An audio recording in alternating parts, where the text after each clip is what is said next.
always be caring. In our ABC web series, in this episode, we will be enlightened by ex-captain Madhukari Ray, currently working at Evercare Hospital, Dhaka, Bangladesh, as the Director of Nursing Services. Madhukari worked as Nursing Director of CMRI, CK Birla Group of Hospitals, and the Chief of Nursing of BM Birla Heart Research Centre, Kolkata. She got commissioned in 1987 from INHS, Aswini, as Lieutenant of the Indian Armed Forces and took VRS as Captain in 1996. She is also the Secretary and actively associated as Governing Body Member of the Infusion Nurses Society India from its inception in 2006. Madhukari is also the founding member of Association of Nurse Executives in India, the ANEI. Awarded with national and international recognitions, Madhukari has been working in nursing administration for the last 28 years in different hospitals of Kolkata and outside Kolkata. She has had exposure abroad in Singapore, Malaysia, and few states of USA.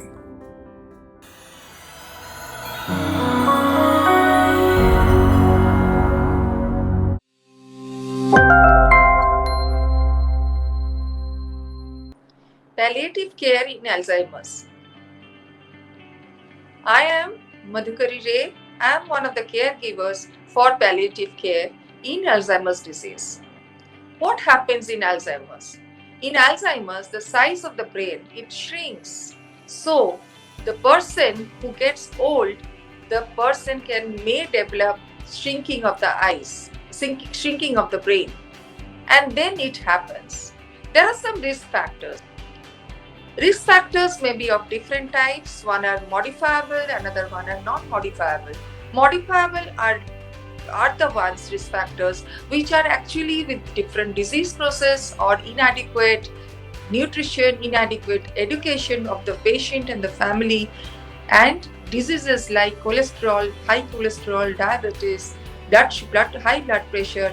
They are responsible because they are part of lifestyle choices. So they are the risk factors which can be modified by a person.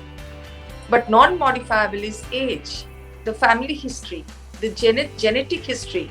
These cannot be changed. If somebody had it in the family, that person might be having more risk to get this disease. There are some warning signs for Alzheimer's disease. Warning signs which are very, very important for people to know and to identify when patient is developing Alzheimer's disease. Like, patient might not be knowing about where he is. He will lose the track of his daily routine. He will have a memory loss. He may not be able to remember where he kept his things which he has been using daily. He will lose the social life. He will not like to engage himself in social activities. He will not like to engage himself in any decision making, or he may not be able to find the right word to choose for speaking. He will have some visual images which he may not be able to explain. And in the later stage, in the advanced stage, he may behave like a child, and he may be assisted for activities of daily living, which means that he has to be taken even to the toilet at its right time, because he may forget that he has to go to toilet now. Or he has taken lunch, he has forgotten that he has taken lunch, so he has to be reminded. There has to be repeated reminders for his daily activities. Then, how do you take care as a family member? It is very, very important. So that is called as palliative care. So what is palliative care?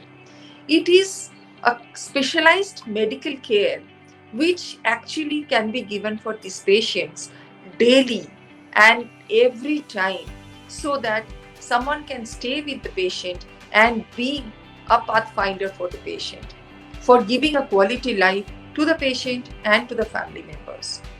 So here is the first tip: stay active. make the patient stay active, not only physically, but more strongly mentally. It's very, very important that patient stays active mentally. Patient is able to do reasoning for what he is doing. Make him connected, make him engaged in different activities at home.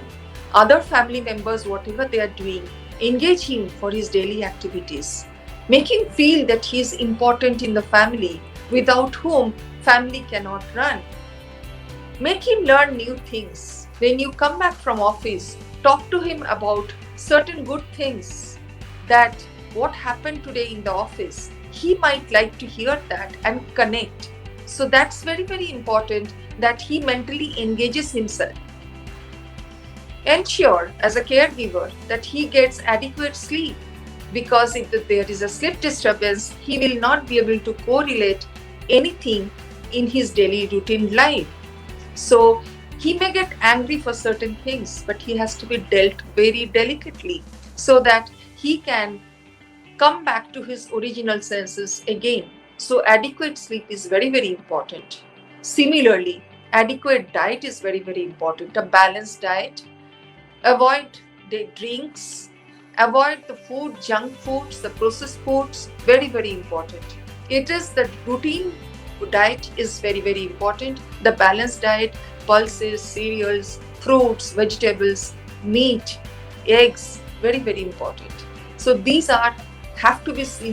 things have to be taken care by the caregiver. Also the family members have to be taught about all this. Next tip is safety first. Safety first. With these type of patients, they forget that they are not, some of them maybe they are not able to walk properly, but they forget that they need assistance. So they will try to walk by themselves and they tend to fall. So we have to, as a caregiver, we have to ensure that the room is not having clusters of furnitures. The room should have adequate space for the patient to walk, to move around, to go to the toilet, and toilet should be adequately lit. The floor should be dry so that patient can prevent fall. And the medication which can cause harm should be kept away from the patient. That's very, very important. We have to ensure that if the patient is a smoker, then patient quits smoking, but it cannot be done in a day. You have to keep on counseling the patient. No order. If you are giving order to the patient, don't smoke, patient will not listen.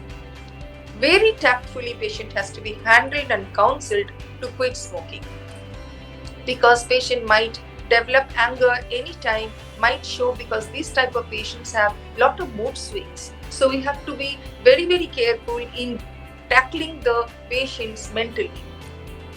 So the caregiver can be mother, can be father, can be daughter, can be anybody in the family.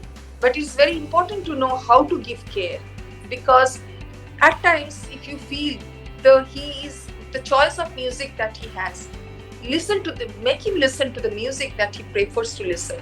Make him read newspapers.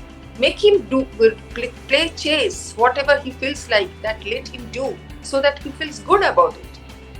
Let him know his numbers. Can he count 1 to 10?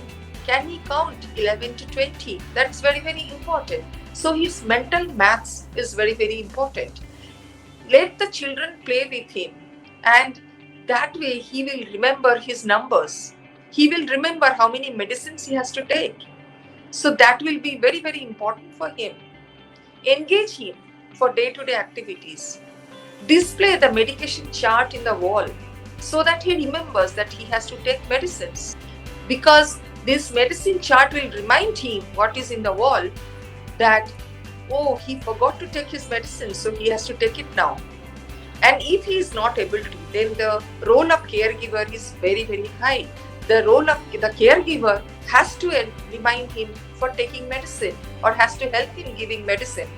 Also, suppose a patient gets admitted with Alzheimer's in the hospital, what medication he was taking at home has to be carried forwarded to the hospital, and then getting discharged from the hospital, coming back home, what all medications he has to take when he comes back home, which he was taking in the hospital, is very, very important. And that is called medication reconciliation.